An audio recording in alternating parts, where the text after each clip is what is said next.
शरीर के द्वारा भोगे जाने वाले भोग पदार्थ, वस्तु, व्यक्ति, स्थान और उनको अहम अपना मानकर मैं भोगता, बस यही असत्संग है। अगर हमारे हृदय में बात आ जाए कब तक भोगूं, कितना भोगूं, कभी तो विश्राम मिलना चाहिए, ये चाह मिटी नहीं, कैसे मिटे? हे प्रभु, वो मुझे मार्ग दीजिए जिससे चाह मिटे, फिर कृपा हो जाए। जब द्रवहि दीन दयालु राघो तो साधु संगति पाइए। भगवान जब अतिशय कृपा करते हैं, अब मोहि भा भरोस हनुमंता, बिनु हरि कृपा मिले नहीं संता, जो प्रभु मोहि अनुग्रह कीन्हा, तो तुम आए दर्श हट दीन्हा। जब प्रभु कृपा करते तब संत समागम, और कृपा प्रभु तभी करते हैं मन वचन कर्म से हमारे हृदय में एक जलन पैदा हो जाए कि कब तक जन्म मरण भोग ईर्ष्या द्वेष काम क्रोध, कब तक, एक प्रश्न खड़ा हो जाए। तो उसका उत्तर देने के लिए किसी न किसी महात्मा का संयोग करा देंगे, कोई न कोई शास्त्र स्वाध्याय करा देंगे, फिर आपकी रुचि सतमार्ग अर्थात भगवत मार्ग में, प्रियालाल के मार्ग में हो जाएगी।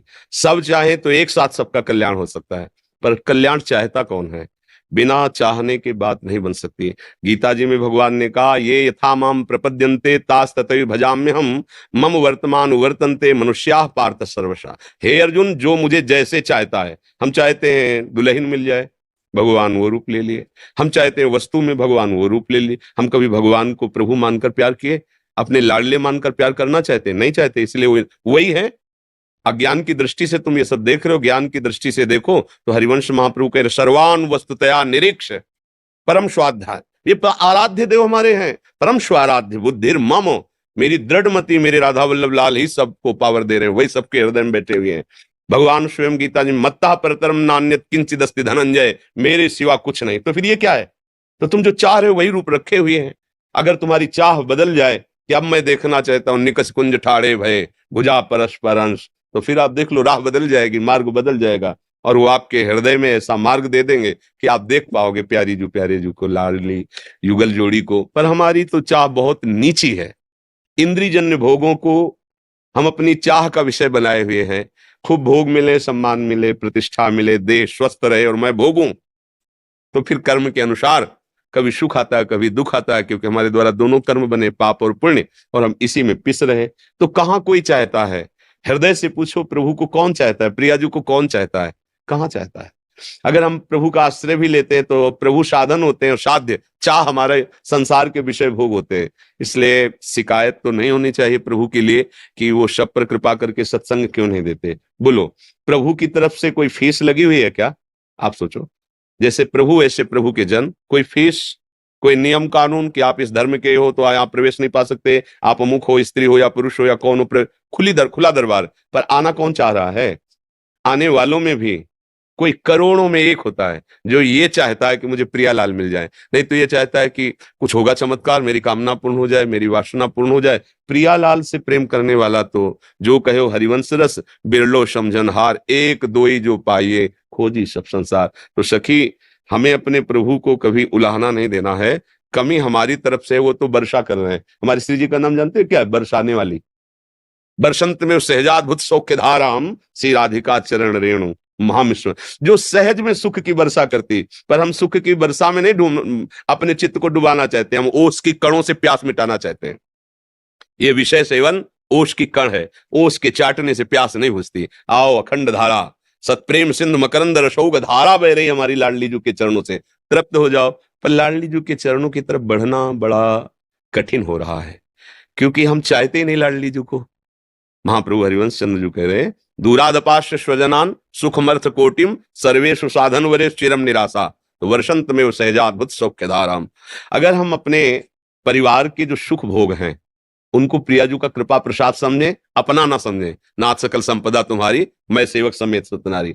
अर्थ के द्वारा प्राप्त होने वाले भोगों को प्रियाजी की सेवा में अर्पित करके प्रसादी भाव से स्वीकार करे, उसके भोक्ता न बने, और किसी भी साधना से प्राप्त होने वाले सुख की चाह न करे, केवल गोरी चरणारविंद लाडली जी के चरणों का आश्रय ले। तो सच्ची कहते हैं हमारी श्री जी इतनी कृपालु है, इतनी दयालु है कि बिना किसी विशेष साधन के भी विशेष पदवी की प्राप्ति करा दे।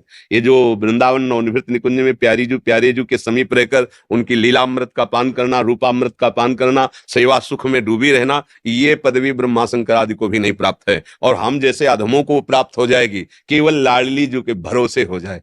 एक बात मन में ठन जाए, मेरे बल सी वृंदावन रानी, बस मेरी महारानी श्री राधा रानी, हमारे माई श्यामा जो को राज मस्त।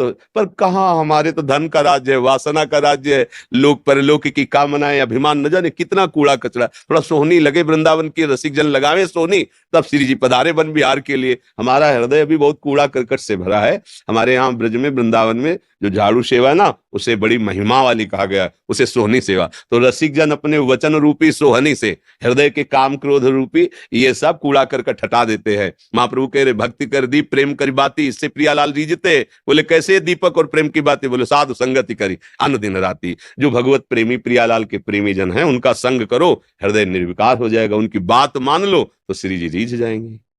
मोहित सोनी जी जयपुर से। महाराज जी आपके चरणों में कोटि कोटि प्रणाम। महाराज जी कर्म योग अथवा पूर्ण समर्पण क्या है? कर्म योग का तात्पर्य होता है जो भगवान के लिए निष्काम भाव से कर्म किया जाता है उसे योग कहते हैं, और जो केवल अपनी स्वार्थ पूर्ति के लिए क्रियाएं की जाती है उसे कर्म कहते हैं। योग तभी होता है जब उसे भगवत समर्पित प्रभु की प्रसन्नता के लिए किया जाए। भगवत समर्पित प्रभु की प्रसन्नता से जो कर्म होते हैं उनमें कभी पापाचरण नहीं होता, क्योंकि पापाचरण होता है जब स्वयं सुख की लालसा से हमारी कामना चरम अवस्था में बढ़ती है, तब घोर पापाचरण होने। जिसे हमारे अंदर काम वेदना बढ़ जाए, सुख भावना, अब राक्षसी भाव आ गया, सामने वाला मरता है क्या, हमारी कोई हमारे अंदर क्रोध आ जाए, हमारी कामना में बाधा पड़ने, फिर हम हिंसा भी कर सकते हैं। तो ये जितने पापाचरण हैं ये स्वसुख वांछा से होते हैं, मैं सुख भोग लूं। तो ये कर्म हुए जो अधर्मयुक्त या धर्मयुक्त। धर्मयुक्त पुण्य, अधर्मयुक्त पाप। लेकिन जो भगवत समर्पित कर्म हुआ उसे योग कहते हैं।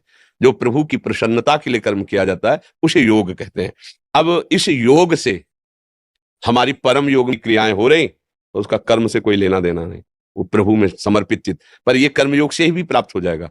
कर्मयोग अर्थात भगवत प्रसन्नता के लिए कर्म करना, और जैसे भगवान युद्ध कर्म के लिए आदेश करते हैं तो बीच में कह रहे मामनुष्मर युद्ध च, मेरा स्मरण करते हुए, अब ये भगवत प्राप्ति करा देगा। दूसरा क्या इसमें प्रश्न था? कर्मयोग और पूर्ण समर्पण अपने आप हो जाएगा। इसी को पूर्ण समर्पण कहते हैं। जब हम प्रभु के लिए ही जी रहे हैं, प्रभु के लिए सारी चेष्टाएं कर रहे हैं, प्रभु का ही स्मरण कर रहे हैं, प्रभु के दासत्व, तो समर्पण तो हो ही जाएगा। समर्पण वो एक ही शब्द है, उसका केवल अलग व्याख्या की जा रही, बात एक ही है। बिना समर्पित भाव से जो कर्म किया जाता है वो कर्मयोग होगा ही नहीं। पहले तो हम प्रभु के हुए ना, तब प्रभु की प्रसन्नता के लिए जो कर्म हो रहे हैं वो योग हो गया। हमारे प्रीतम प्रभु है, हमारे स्वामी है, हमारे आराध्य देव, तभी तो स्मरण होता है।